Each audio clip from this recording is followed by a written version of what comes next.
À Bezrat Hashem, ou Bishuato, on va reprendre notre cocktail quotidien. On va étudier 4 ou 5 sujets. Et Chavoud Rosh Chodesh qui se lève, on a déjà dit hier au Shiur, qui se lève, il faut se lever, se renforcer dans votre Hashem. Alors on commençait avec le premier sujet du Chod Shabbat qu'on a déjà entamé hier. On a expliqué hier longuement le Inyan de la sortie du Shabbat selon les Géonim et selon Rabbeinu Tam. Selon les Géonim, selon Rabbeinu Tam, et que selon la vie de Maran, il faudrait aller selon Rabbeinu Tam, n'est-ce pas? Aussi bien à la rentrée du Shabbat ou à la sortie du Shabbat. Mais selon Minad Géonim, on va selon donc Rabbeinu Tam, c'est 72 minutes après le coucher du soleil, c'est la tombée des étoiles, la sortie des étoiles. En d'autres mots, jusqu'à 50 minutes après la Shkia, il est encore vraiment jour, aussi bien pour le vendredi à l'entrée du Shabbat ou le samedi à la sortie du Shabbat. Les halakha, on est posé comme les Géonim. Ça veut dire qu'à partir de, on va arrondir une quinzaine de minutes après la Shkia, en tout cas selon le Ofek d'Eretz Israël, il est déjà vraiment nuit. Aussi bien les Umrah et les Kula. Aussi bien les Kula qu'on peut sortir déjà le Shabbat, un quart d'heure après la Shkia, mais moi on arrondit 20, ou il y en a qui disent même 27. 50 minutes. Et aussi bien à l'entrée du Shabbat, que c'est déjà, on est mahmir, que depuis déjà un quart d'heure avant l'entrée du Shabbat, depuis la tombée de la nuit, j'ai commencé Mehila. Un quart d'heure après le coucher du soleil, c'est déjà nuit. Mais il y a une autre nafkamina par rapport au Brit, bien connu. Si un enfant, il est né, imaginons il est né ce vendredi, et la Shkia à 4h30, on va arrondir. Alors, il est né à 4h50, 16h50. Et bien, il est considéré étant né le Shabbat. Donc, la semaine d'après, on fera le Brit le Shabbat. Ah, et c'est interdit de Shabbat de faire couler du sang pour rien. Pour le Brit, c'est permis. Mais selon Rabbeinu Tam, il est considéré étant né le vendredi. Donc, tu as fait 2 problèmes sur Rabbeinu Tam. Un, tu as retardé le Brit. 2, tu n'as pas le droit de faire saigner de faire le Brit Shabbat, parce que c'est Ilul Shabbat. Alors là, on va selon les Géonim. C'est pour remettre en évidence. On va selon les Géonim. C'est Shabbat. Que la nuit, on lui fera Shabbat. Oui, mais je vais te dire l'impact de la chose. Que selon Rabbeinu Tam, si tu demandes ton avis, il te dit Baba, un, tu as retardé le Brit, tu aurais dû le faire le vendredi. Parce que moi, jusqu'à 17h15, plus ou moins, c'est encore jour. Vraiment jour. Mais encore, tu le fais le Shabbat. Tu fais Shabbat, tu es en train de faire Ilou Shabbat. Pour donner un impact. Il y a encore d'autres impacts, bien sûr. Puis d'un Abel, etc. Bon, ça c'est un. Mais, il vaudrait être mahmir dans les deux sens tant qu'on peut. Non seulement à l'entrée du Shabbat, dans tous les cas, c'est comme les Géonim, que depuis quelques minutes avant la Shkia, on ne fait rien. Il vaut mieux un quart d'heure avant la Shkia pour avoir tout ce Shabbat selon le Yereim, sans rentrer maintenant dans toutes les chitotes. Mais encore, Motsa et Shabbat, ne pas sortir le Shabbat aussitôt. Et là, attendre aussitôt de Géonim. Un quart d'heure, 20 minutes après la Shkia. Mais quoi? Attendre Rabbeinu Tam tant qu'on peut. Rabbi Ovadi, il a amené une liste de plus de 100 Rishonim qui pensent comme Rabbeinu Tam. Mais ça part le fait que Maran pense comme Rabbeinu Tam. Bon, voilà. C'est l'idée que je voulais faire passer. Maintenant, Tchouvat. Là, quand il y a cet enfant-là qui naît, ce quart d'heure. On va selon les Géonim. Les Umrah, les Kula, que ce soit la même histoire, Motsa et Shabbat, c'est la même histoire. Vous avez compris ce qui se passe ou pas? Motsa et Shabbat, c'est la même chose. S'il est né, imaginons, c'est la même histoire à l'inverse. Imaginons encore une fois, la Shkia de Motsa et Shabbat, elle est à 16h30, n'est-ce pas? Et le bébé, il est né à 17h. Selon les Géonim, il est considéré étant né le dimanche.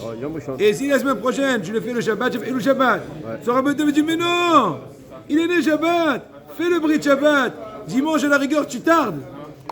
Tu retardes. Matrave, chez le Shabbat. Ben non, on va selon les Géonim. Et ainsi de suite. Et s'il y a Rizal? Hein? Rizal, qu'est-ce qu'il dit? Je sais pas. Tchouvat Mishkal. Ashrei Adam. Amzake Gamla Erim lo Tzieta Shabbat Karabenu Tam. Maintenant, il dit aussi, il s'appelle Tchouvat. Est-ce que Tchouvat Mishkal en hébreu? C'est la repentir du contrepoids. Si auparavant tu étais un peu léger d'esprit par rapport à la sortie du Shabbat, maintenant en renforçant tes prochains, tu es en train de favoriser le tikkun, la réparation de toutes les fois où tu aurais fait sortir le Shabbat pas assez tard. Quand je gagne une baravar, fais attention si une personne dans son passé, n'a pas eu le mérite d'observer le Shabbat, donc c'est un très grand tikkun. Imaginons, je donne un exemple, le Mossei Shabbat, donner une prime à tous les participants, un cours pour faire des prolongations de la sortie du Shabbat. Donc avec la chose dans laquelle il a fauté, il va réparer en essayant d'enjoliver ou d'arranger, d'embellir, d'allonger le Shabbat, comme ce qu'on dit dent pour dent. Voilà, et c'est à Botaï, il faut être vigilant. C'est marqué par rapport à Moshe Rabbeinu, Hacham Lev Yikach Mitzvot. Une personne qui a la sagesse du cœur essaie, entre guillemets, rappeler les mitzvot. Dans quel sens? Que c'est Moshe Rabbeinu, que pendant qu'Am Israël s'occupait de rafler le butin, la sortie d'Égypte, Moshe, à quoi il a pensé? Il est parti chercher les eaux de Yosef. C'est la même chose. Quand tu vois des gens qui sont en train de rien faire, tu as dit, venez à Botaï étudier la Torah d'Israël, la Torah d'Akadosh Baruch Hu. Chaque seconde de tir, c'est une seconde de vie, c'est une nouvelle injection. Non, je suis pressé. Ah, t'es pressé, pas un zeste, tu es pressé. Va été. Maintenant, est-ce qu'on a le droit de dire à un prochain de faire un travail pour soi? Réponse. Si moi je fais sortir le Shabbat comme Rabbeinu Tam, donc plus tard, on va dire 112 minutes après la sortie après le coucher du soleil, je peux quand même me permettre de demander à mon prochain qui a sorti le Shabbat comme les Géonim, une vingtaine de minutes, on va dire elle est une demi-heure, on va arrondir pour gagner pas mal de chitotes. Après la Shkia, et ben je peux lui dire que lui il a déjà sorti le Shabbat. Moi pas encore. C'est pas comme Amiral Agoy, Hazvé Shalom. Le Shabbat, on n'a pas le droit de dire à un goy qui nous fasse un service. À moins que c'est pour l'intérêt d'un malade, etc. Mais de façon générale, on n'a pas le droit. Mais là, dire à son prochain qui a déjà sorti le Shabbat, et moi pas encore, qu'il me fasse un service ou une mélacha, il n'y a pas de problème. Maintenant, même ceux qui sont scrupuleux et qui observent le Rabbeinu Tam, ils peuvent quand même se permettre par rapport à Melachot des Rabbanan au moins. S'ils peuvent s'abstenir de toutes les Melachot, tant mieux. Moukhtse, ou débarrasser la table. Il n'y a pas d'action de Horaïta. Il n'est pas en train de l'essorer un chiffon, qui est déjà un peu plus problématique. C'est Mélaben. La lumière, voilà. Ça, c'est un peu l'idée générale à Botaï. Mais Hachem, la prochaine fois, on entamera le sujet de Arvit de Motsei Shabbat. Ça, c'est le premier sujet. The next subject. C'est 50 minutes de plus. À sortie de Shabbat. Oui, plus ou moins. On l'a dit. Oui, on y va. Question, encore une fois, de Shabbat, mais des questions diverses. Chaque jour, on fait une question un peu diverse. Des fois, ça tombe aussi sur Shabbat. Shabbat, ça fait partie de la vie. Si j'ai un mélange de noix et d'amandes et que je veux manger les noix seulement, est-ce que je peux retirer les amandes de l'assiette? Oui. Je répète, oui, j'ai des amandes, j'ai des noix, je veux les noix, je veux retirer les amandes pour pouvoir mieux accéder aux noix. Aïe, aïe, aïe, aïe. Aïe, aïe. Ah, lui, il te dit, quand tu dis toi, je pense que oui, car les amandes ne sont pas considérées comme un déchet. A priori, tout, alors on va voir ce qu'il va te dire. Après moi, je rajouterai s'il y a besoin. C'est strictement interdit. Les noix seront considérées à votre égard comme partie comestible, orel, et les amandes comme psolètes, comme déchets. Tout, non. On n'a pas le droit de sortir. Réponse, c'est vrai, j'explique. C'est pour ça qu'on étudie. Dans l'absolu, c'est vrai que les amandes sont comestibles, et sont même bonnes. Mais actuellement, à cet instant-là, qu'est-ce qui est bon à mes yeux? Les noix. Donc les amandes, relativement, sont comme un parasite, sont comme relativement un déchet. Ça s'appelle borer. Tout riz est qualifié pas spécifiquement entre un déchet absolu et un truc comestible absolu, mais avec une chose que je veux, que je ne veux pas. Vous devrez procéder ainsi. Prendre les noix d'entre les amandes afin de les manger rapidement. C'est-à-dire pas pour 2 heures. Que ce soit Beyado, les altars et le bon du mauvais, bien sûr. Rappel à connaître par cœur. Il est permis de séparer le bon du déchet si et seulement si 3 conditions sont réunies. N'est-ce pas? La première, vous n'utilisez pas un ustensile dédié au tri connu comme une passoire ou un éplucheur. Donc le moyen du tri, on va dire Emmanuel, archaïque, pour encore une fois ne pas mettre en évidence le travail du tri mais plutôt la façon de manger. Une personne qui est en train de prendre un truc qui mange, ça s'appelle qu'elle trie et mange. Et là, si tu utilises un ustensile spécial, c'est un problème.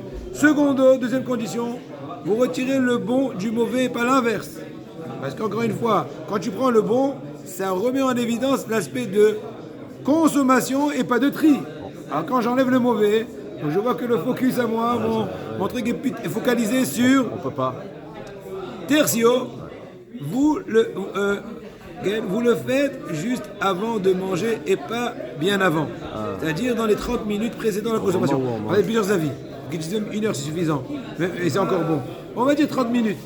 Parce que si tu fais trop tôt, encore une fois, même si tu as pris le bon du mauvais avec la main, mais tu le fais trop tôt, encore une fois, il y a une espèce d'aspect de tri qui revient à la surface.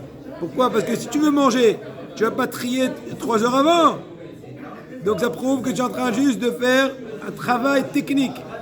Technicien de surface. Une achana, une espèce d'achana. Non, c'est pas un chana. Pire, c'est pire. Achana, c'est des rabanan peut-être. Là, ça peut être de oraita. C'est melacha, Si de je tri. veux étaler la nourriture, je vais la manger dans 3 heures. J'ai pas le droit. Non, tu n'as pas le droit. Ça peut être même de oraita selon plusieurs avis. Étant donné que ça s'appelle derech yesh. Derech en amont, en hébreu. Yesh derech achila, yesh derech melacha. Il y a agir de façon d'un travail, de façon d'une consommation. Or, toute consommation de façon logique, normale, est à proximité de la consommation. Tu ne vas pas éplucher ta banane du dessert 3 heures avant le début de Netziat Yadayim.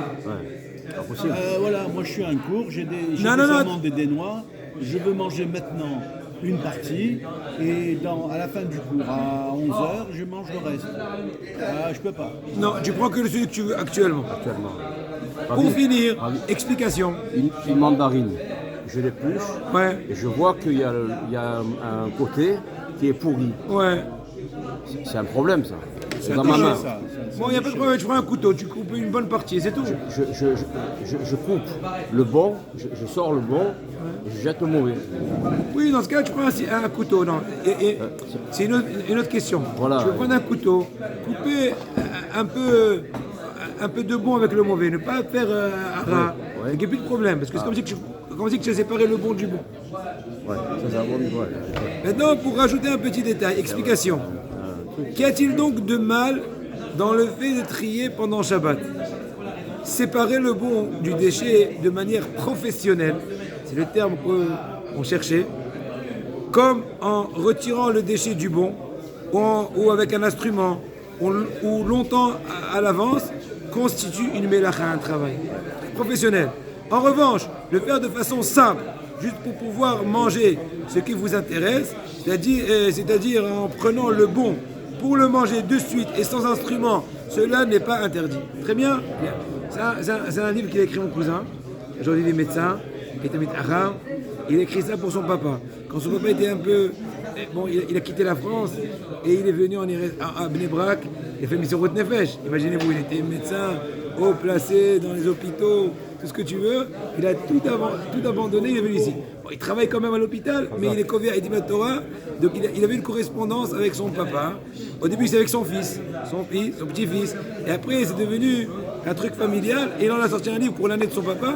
Et moi, j'ai pensé le faire mériter et profiter d'une pierre trois coups. Il n'a pas fait en français? Mais c'est en français. Ah, Il est en français.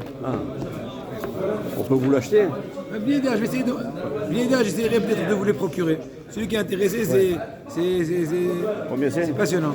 Non, je te dis, je vais essayer déjà de les procurer, après on parlera. On va les procurer, après on parlera. Billy Neder. Non, c'est très bien. Billy Neder, je vais essayer je vais lui parler et il m'en donnera Billy Neder. On y va, chers enfants. Chers amis. Allez, Chers frères.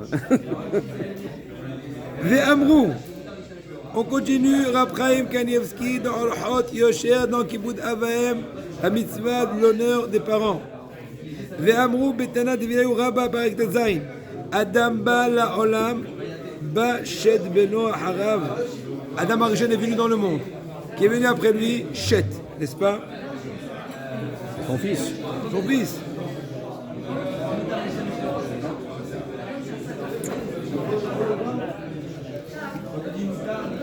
אדם בא לעולם, בשת בנו ערב. אמרו לו לשת עבוד את אביך. היה זנו, מפרנסו, מכלכלו. Donc ils lui ont dit, il faut donner à manger à ton papa. Chet, ils ont dit à Chet, le fils d'Adam Rishon, donne à manger à ton papa. Et commence à lui donner à manger, subvenir à tous ses besoins. Chet est venu au monde, il est venu Enoch, son fils, après lui. Ils lui ont dit à Enoch, occupe-toi de ton papa. Il lui donnait à manger, il lui donnait tous ses besoins. Amarlo le Enoch, et Avi Avicha. Ils ont dit à Enoch, sers aussi ton grand-père. Donc Adam Rishon. Alors Enoch, enani ayavo. Je suis pas obligé d'honorer mon grand-père. Ba Enoch la olam, ba Kenan beno Arav. Amarlo le Kenan, wa Davicha izan fanesom khalkelo. Amarlo. Le Kenan c'est le fils de Enoch. Donc Adam, Shet, Enoch, Kenan. Kenan lui a dit honore ton papa. Il a honoré. Il a subvenu à tous ses besoins.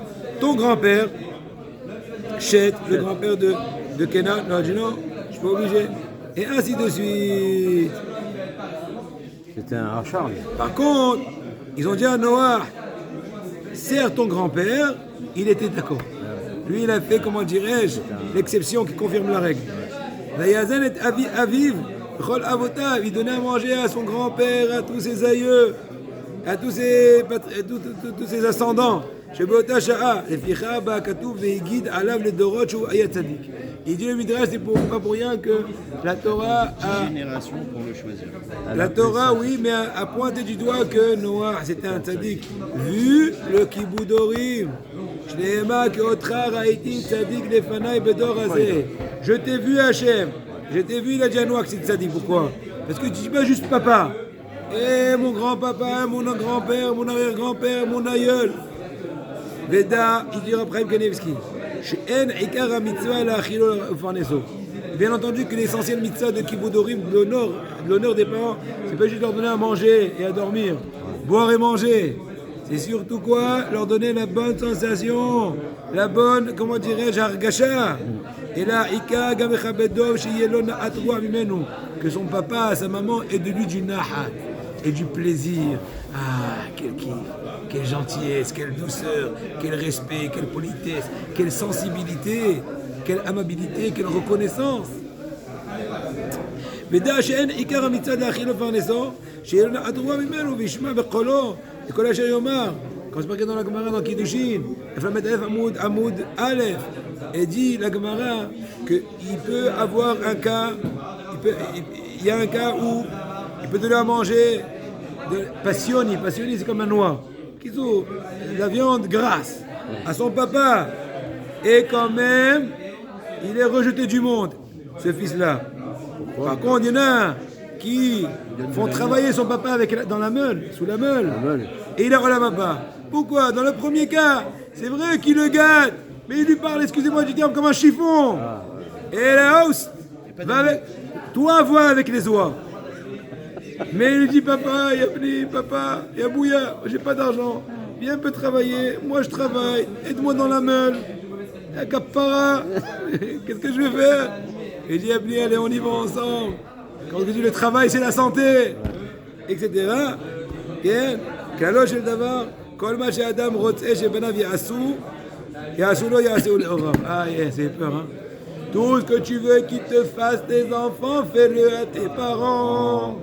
C'est à toi de préparer ton terrain vis-à-vis de tes enfants par rapport à tes parents. Finissons ce petit paragraphe de Raphaël Kanievski. C'est marqué dans Yirmia, dans le 35e chapitre du Navi Yirmia, par rapport à Yonadav ben Rechav. C'était un individu qui a ordonné ses enfants de ne pas boire du vin, de ne pas construire de maison, de ne pas planter des vignes.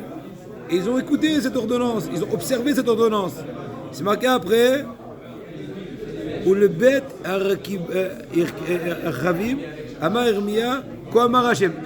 En salaire de cela, le salaire de cette chose-là, Yirmia a dit en prophétie à la famille des enfants de Yonadav ben Rechav, il leur a dit, ainsi a dit Hashem, le roi des armées, et l'Éternel d'Israël, puisque vous avez écouté à l'ordonnance, vous avez observé l'ordonnance de Yonadav, votre papa, et vous avez aussi observé les mitzvot, apparemment de Kadosh Baruch Hu.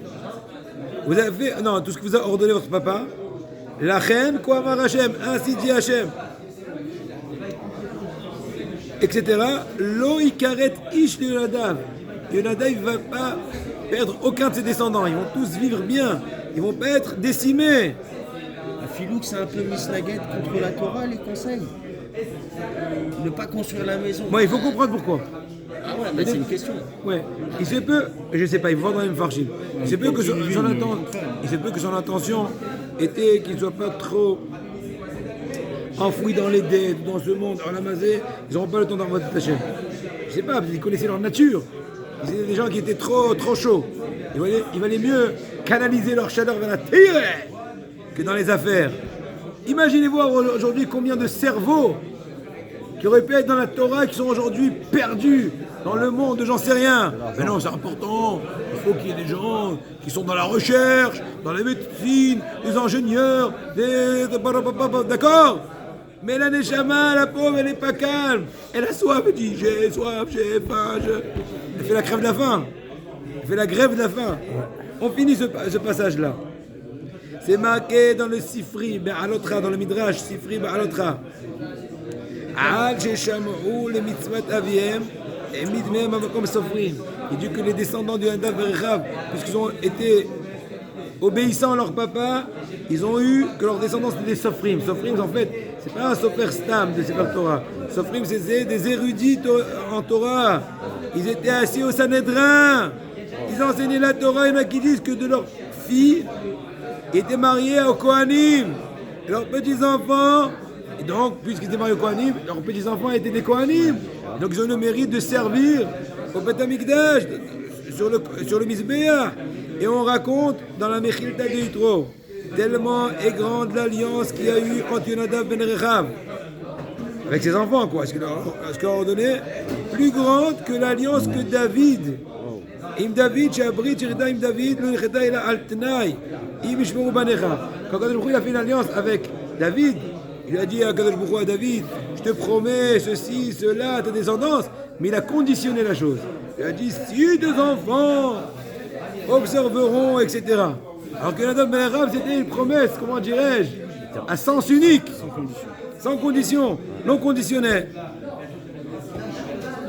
Bon, il y a la suite. Voilà, bien la prochaine fois, on va voir le prochain sujet dans Rav Chaim Kanievski. Ça sera l'honneur de son maître et des Talmidei Achamim. Ça, c'est son maître à qui? Rav Kanievski. Son maître à lui. Lui, il a étudié à Lomdje, à Petah Tikva, à l'Yeshiva de Lomdje. Et un des maîtres à lui, en tout cas, c'est Rabbi Eliyahu Dushinsky, qui était un des 36 tzadikim nistarim. Il y a plein d'histoires sur lui. Puisque tu as évoqué le maître de Rabbi Chaim, je te dis une histoire incroyable. Incroyable mais vraie. Rabbi Chaim, il me semble, dans l'introduction d'un de ses livres, il raconte sur son maître. Et il dit que quand sa femme, de Rabbi Eliyahu Dushinsky, elle a quitté ce monde, il a demandé une aide bizarre de ses élèves. Il a dit quoi? On va faire la recherche des chats de la cour qui sont autour de la yeshiva. Attends, qu'est-ce qui se passe? Et je vais vous expliquer. J'ai pas perdu ma raison. C'est vrai que j'ai peut-être plus de 80 ans, mais je suis pas en train d'ouvrir un zoo. Ni j'en sais rien. Ni une chatterie, je sais pas comment on dit ça. Ok? Point. Et qu'est-ce qui se passe? Il se trouvait que lui, il habitait à la yeshiva. Et il y avait, dans la cour de la yeshiva, des chats. La rabbinite Aléa Shalom, elle avait l'habitude chaque matin de leur sortir un bol de lait. Maintenant, il a eu un doute que peut-être le fait qu'ils sont habitués chez lui, il serait à lui en propriété. Il serait à sa propriété de par le fait qu'il les sert, qu'il y a un hatser. Que le hatser à lui, donc la demeure, les a fait acquérir, on dit. Oui, à Rabbi Eliyahu Dushinsky. Et maintenant, ce qui se passe, que ces chats-là, ils sont pas clos ici, ils tournent. Ils vont des fois faire des dommages. Donc qui va être responsable? C'est moi. Parce que je suis responsable du chat, du propriétaire du chat qui va faire de dommages dans les alentours. Et moi, je suis même pas conscient de ce qui se passe. Il vient le matin, il fait miaou miaou, un bol de lait, il se tait, il s'en va, il revient le soir, il va savoir combien de pots il a cassé, combien de fenêtres il a brisé, ou j'en sais rien. Donc il a demandé à tous les talmidim d'attraper tous les chats de l'alentour, de les mettre dans un sac, de faire efker et de, comment dirais-je, s'en débarrasser. Incroyable. Encore plein d'histoires. Avançons. Il n'y Maintenant, avait pas un truc mystique dans l'histoire alors quoi? C'est quoi l'histoire à la fin? Ils ont trouvé les chats? Oui, ils l'ont Il y fait. avait combien? Ils ont fait FK. Je sais pas, j'ai pas Et compté. il les a marqués, il a dit c'est mes chats, il a c'est à fait côté Pas, de- au contraire, je dis. Il les a pris, il a fait efker.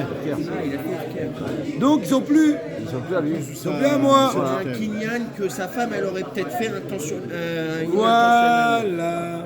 Pour annuler ce problème. Pour remédier. Incroyable. Où la pensée peut arriver. N'est-ce pas, Olo? Maintenant, on parle maintenant un peu de la parachute de Shavua. Il ne faut pas donner à boire au chat. Pour la manger. Je te lâche plus après. Ils font les Russes ici. Écoutez bien. C'est marqué Vaikach me'avnei hamakom. Yaakov Avinu, il a pris des pierres de l'endroit et les a mis pour se reposer, etc. C'est très bien que pendant 14 ans, il n'a pas dormi. Dans les Shavot Shem Va'ever, le premier soir, il a dormi, c'était ce soir-là, etc. Les Shema Aïta Torah Tzera Lichtov Vaikach me'avnei hamakom. Pourquoi la Torah doit évoquer ce détail? Il a pris des pierres, il a dormi. Il a pris des pierres de l'endroit, il a dormi. Il a dormi. Mais Tzidi n'a qu'à dormir même sur de la paille. Plus que cela. Est-ce qu'on va penser qu'il y a des pierres? D'ailleurs, il se balade avec un coussin de pierre. Elles étaient là, les pierres. Admour Rabbi Aaron Mikarlin. Aaron Mikarlin, c'est Kodesh Kodashim. Il a écrit un piyut qu'on le chante beaucoup dans les yeshivot et dans le monde ashkenaz. Sfaradim, ils le connaissent moins.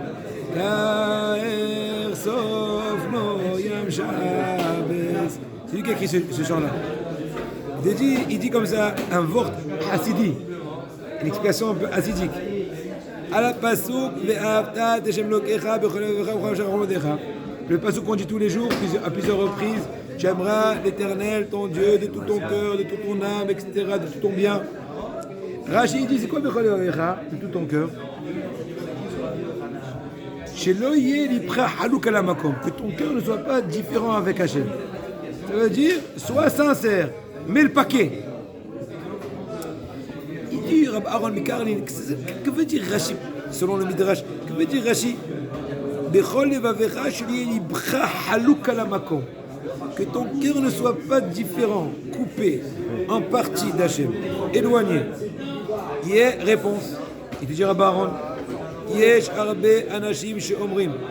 Plusieurs personnes disent, il m'a été l'omède de Yeshiva Ploni, j'avais étudié à Ponovitch, à Porat Yosef, elle était l'Yeshiva. Il m'a été mitpalel bevet knesset Ploni. Pourquoi moi je ne fais pas de différence? Celui qui me connaît, tous mes élèves savent que je suis international. On learn, Ashrei Elkam. On learn. Il m'a été mitpalel, on learn, on davnen. Si je priais dans tel Beth Knesset, waouh, quelle drachose, quelle ambiance, quelle discipline, quel silence, quelle comment dirais-je, propreté, Il m'a été Mishpa'a Pilonit, si j'aurais été la famille Abou Khatsira, la famille Pinto, si j'aurais été... Aïdi Roé Oti Ayo, Madame Tov, j'aurais dit une autre personne, j'aurais dit... Aval Evan Inimta, où je suis aujourd'hui? Dans une synagogue de paysans, famille méconnue, tatati, rescapé, j'en sais rien. Voilà. Moi, plusieurs fois quand j'étais au Maroc, pas mal de fois, j'ai complété le minyan, mais que j'étais mineur. Tishav et Katan. Selon le marin, c'est pas possible d'associer un mineur en tant que dixième. Mais selon le Rama, on peut. Au Maroc, en cas de force majeure, quand ils étaient coincés. Ils devenaient Ashkenaz. Voilà, ils devenaient Ashkenaz. J'ai déjà raconté la blague. Une fois, à Minha, ils m'ont compté comme dixième. Il y a un autre qui était un peu scrupuleux. Il dit, mais attends, il n'est pas parmi toi.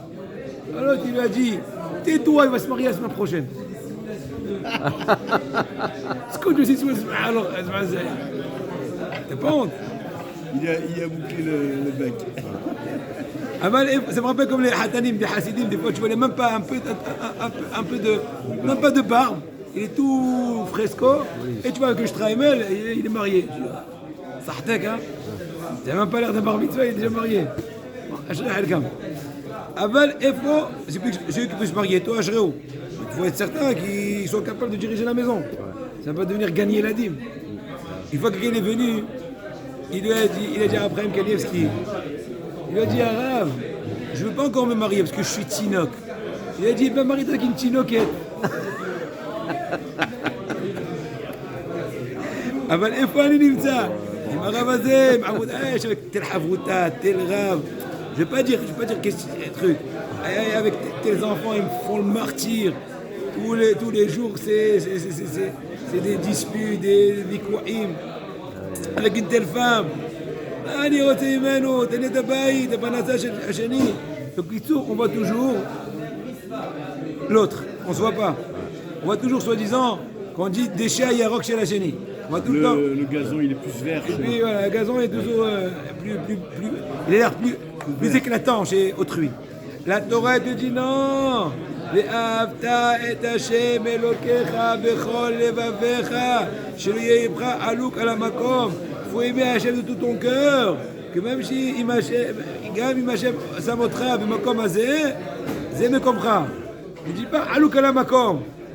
Je suis pas d'accord. Je proteste. On dit je proteste. Je proteste. Mais c'est pas ma part. Il y a une erreur ici. C'est pas moi. Moi, Yitzhak Berebi, j'en sais rien. Imaginons. Comment puis-je, son aise majesté, dadadi dadada. Ata ou ta la vie de Shamakom Shelcha. Il faut être conscient que ce qu'a donné Hachem, il n'y a pas d'erreur. Tout est minutieux. Tout est bédiouk. Ainsi par rapport à Yaakov Avinu. Pourquoi la Torah précise qu'il a pris les pierres de ce lieu-là? Pourquoi? Ben c'est sûr, il ne va pas aller faire 3 km et amener les pierres ici. J'ai dit, jusqu'à l'âge de 33 ans, Yaakov Avinu, il était Ishtam Yoshev Alim.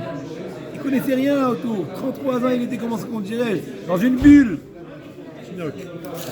Il a étudié avec beaucoup de échecs, comment on dit échecs? Beaucoup d'envie, beaucoup de plaisir, beaucoup d'investissement. Au début de son papa Yitzhak, ensuite à Yeshiva de Shem Va'ever, il avait des bonnes avrutot, il n'a pas connu d'autre chose. Et là, jusque-là était le stage. Fais tes preuves, rentre dans le monde de l'action, dans le monde de l'épreuve, affronte les difficultés. Mais c'est Yaakov, très bien.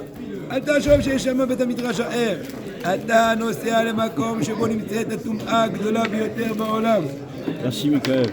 Il faut amener des sucettes aussi. Des tinacs. Et Mishkano, chez Lavana Racha, Morusha, Vihem, c'est quoi le Ramaï?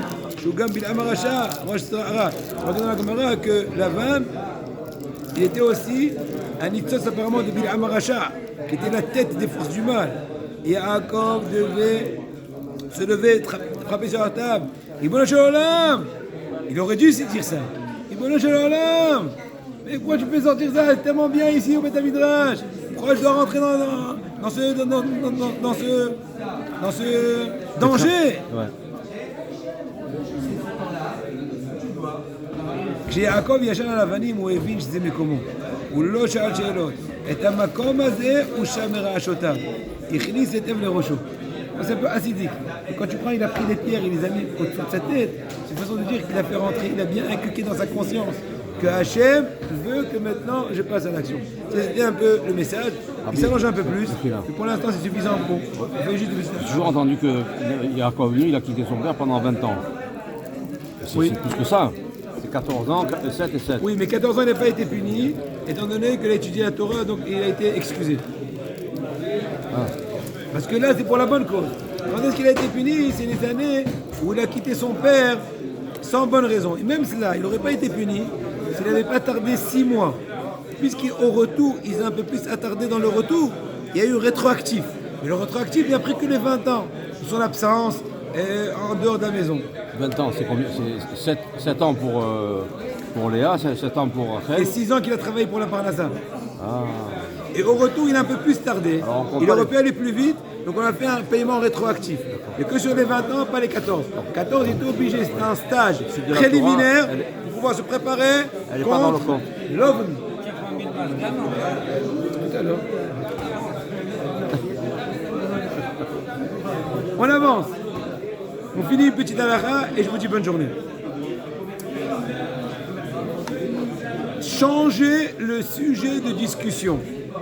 Au moment où une personne essaie de te raconter de la médisance et tu ne peux pas l'arrêter, la meilleure façon, la plus efficace d'arrêter le chanara, c'est de changer de sujet. On dit en français, on change de disque. Changer de disque. Changeons de disque.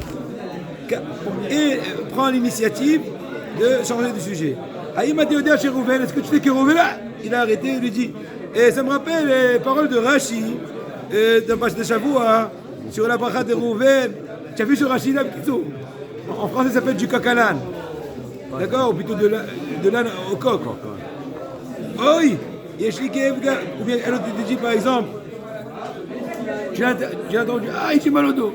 Et tu comptes, c'est quoi? Et il change de sujet. Pour finir, initier les enfants à l'observation du Shmirat HaLashon. Les parents doivent initier, doivent éduquer, doivent habituer leurs enfants depuis leur jeune âge de ne pas parler Shonara. L'habitude, c'est l'essentielle base de la réussite dans tous les plans. Donc si depuis le jeune âge, ils s'habituent à garder leur langage, et ben ça devient comme une seconde nature, ça devient comme inné. Et plus tu commences tôt l'initiation dans cela, plus c'est mieux. Et Ratson, Kadosh Baruch Hu nous donne à nous tous une bonne semaine, un bon mois, que notre envie dans la Torah va en grandissant sans cesse. Kadosh Baruch Hu nous ouvre les yeux, nous ouvre la compréhension, nous ouvre notre cœur, notre amour puisse déborder sur tout Am Israël, se rapprocher d'Akadosh Baruch Hu. V'hinu av Adonai elenu aleinu, ma'aseh Adonai konenu aleinu, ma'aseh Adonai konenu. Chodesh tov.